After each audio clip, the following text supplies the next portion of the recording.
Hello friends, আমি নবদেব। আজকে আমি তোমাদের সাথে আলোচনা করব দ্য পাসিং অ্যাওয়ে অফ বাপু নয়নতারা সেহগাল। এর আগের ভিডিওতে আমি দ্য পাসিং অ্যাওয়ে অফ বাপু এর ইউনিট 1 আলোচনা করেছি। তোমরা যাও চ্যানেলে এবং ভিডিওটি দেখো। তো আজকে আমি তোমাদের সাথে আলোচনা করব ইউনিট 2। তো বন্ধুরা, চলো শুরু করি আমাদের unit 2, the passing away of Bapu. গান্ধীজি's funeral was to take place the day after his death।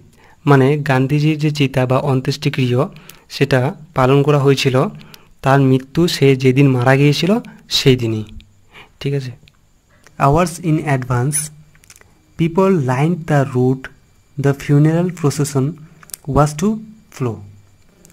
তার অন্ত্যেষ্টিক্রিয়া মিছিলটাকে ফলো করার জন্য মানুষ 1 ঘন্টা আগে থেকেই লাইনে দাঁড়িয়েছিল। ঠিক আছে। Padmasi, Mrs. Naidu's daughter, spoke for us all when she said simply, "We will walk." Padmasi এবং মিসেস নাইডুর ডটার মানে যে কন্যা, তার মেয়ে আমাদের জন্য কি বলেছিল? আমাদের জন্য সরলভাবে বলেছিল যে আমরা হাঁটবো। It is the last time we shall be walking with Bapu. এটা আমাদের শেষবার ছিল যে আমরা বাপুর সাথে হাঁটবো। এখানে বলা হচ্ছে মানে আমরা বাপুর সাথে শেষবারের মতো হাঁটবো। এরপরে দেখো, it was an agonising walk. এটা একটা যন্ত্রণাদায়ক চলা ছিল। Thousands silently was the procession মানে হচ্ছে মিছিল। হাজার হাজার মানুষ নীরবভাবে শান্তভাবে এই যে মিছিলটা ছিল সেটাকে দেখছিল। বাপু lay on an open truck covered with flowers. বাপু মানে আমাদের গান্ধীজি, মহাত্মা গান্ধী, তিনি একটা খোলা ট্রাকের উপরে শুয়েছিলেন এবং তাকে ফুল দ্বারা কভার করা ছিল। থাউজেন্ডস অফ পিপল ওয়েভড মানে হাজার হাজার মানুষ কান্না করছিল। Trying to touch Bapu's feet মানে বাপুর পাগুলা হাজার হাজার মানুষ ধরার চেষ্টা করছিল। It was impossible to move in the thick crowd. আর এটা কি ছিল? সেই যে খুব ভিড় ছিল, সেই ভিড়ে মানে নড়াচড়া করাটা একেবারেই অসম্ভব ছিল। As I moved forward slowly I understood I was not merely in the midst of গ্রেভিং people.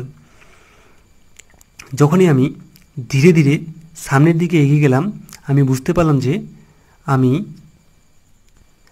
আমি সেই যে গ্রাইভিং মানে যে দুঃখজনক যে মানুষগুলো ছিল, যারা দুঃখ প্রকাশ করেছিল, তাদের মাঝখান থেকে আমি সরে গেছিলাম, মানে সাইড হয়ে গেছিলাম, তাদের মাঝখানে ছিলাম না। মিডস মানে হচ্ছে মাঝখানে। This was even more than the funeral procession of India's beloved leader.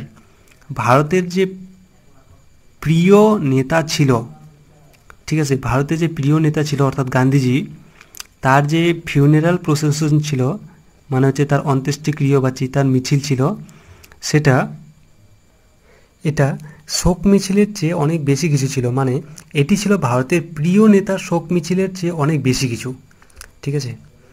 তারপরে আছে আমাদের I was among people for whom walking with Bapu had a special meaning.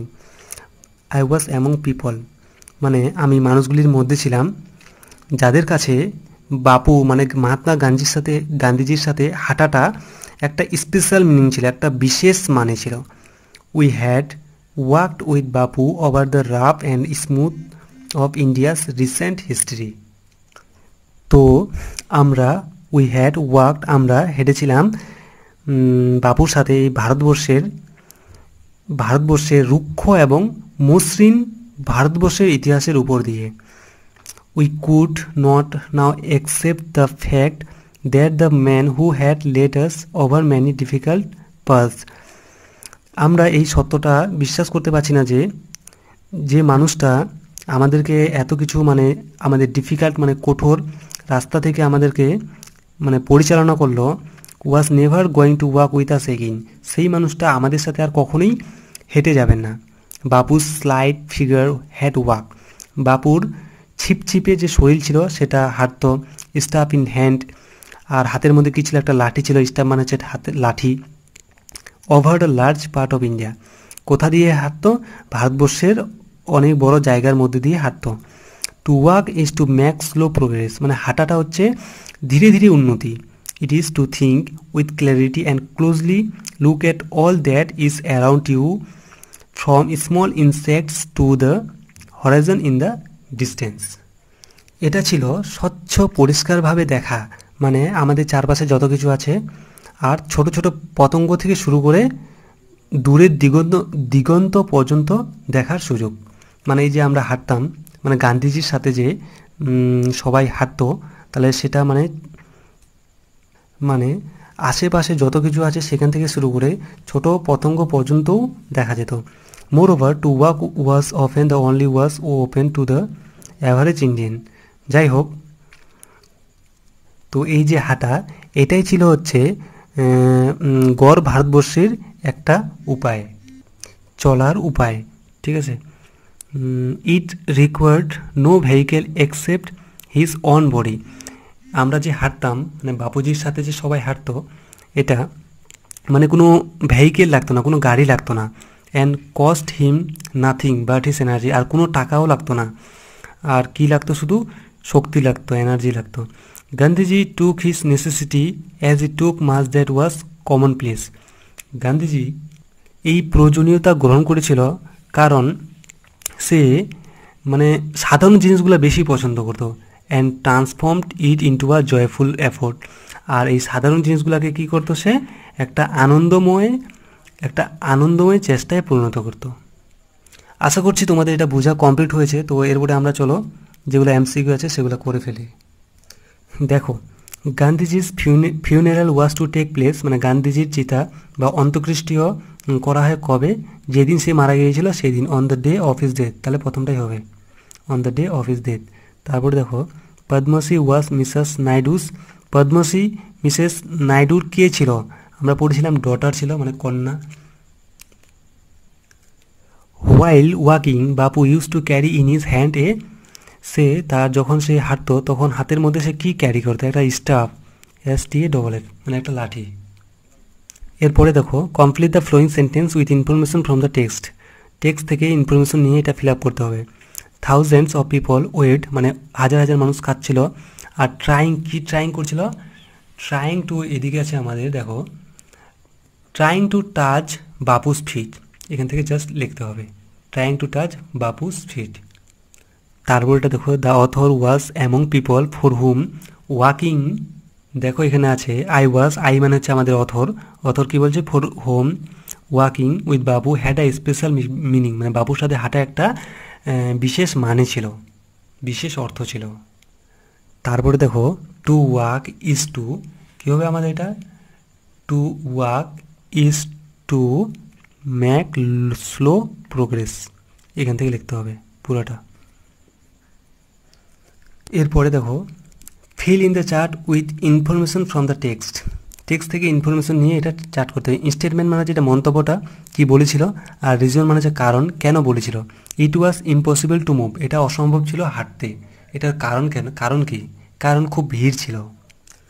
তো আমাদের লিখতে হবে যে সেখানে খুব ভিড় ছিল। ইংলিশে লিখবো আমরা, there was thick crowd, THIC thick crowd, CROWD, crowd মানে হচ্ছে ভিড়। তারপরে দেখো, Padmashri declare that they would walk with Gandhiji in the funeral procession, মানে তারা চিতার যে মিছিল ছিল সেখানে তারা হাঁটবে গান্ধীজির সাথে।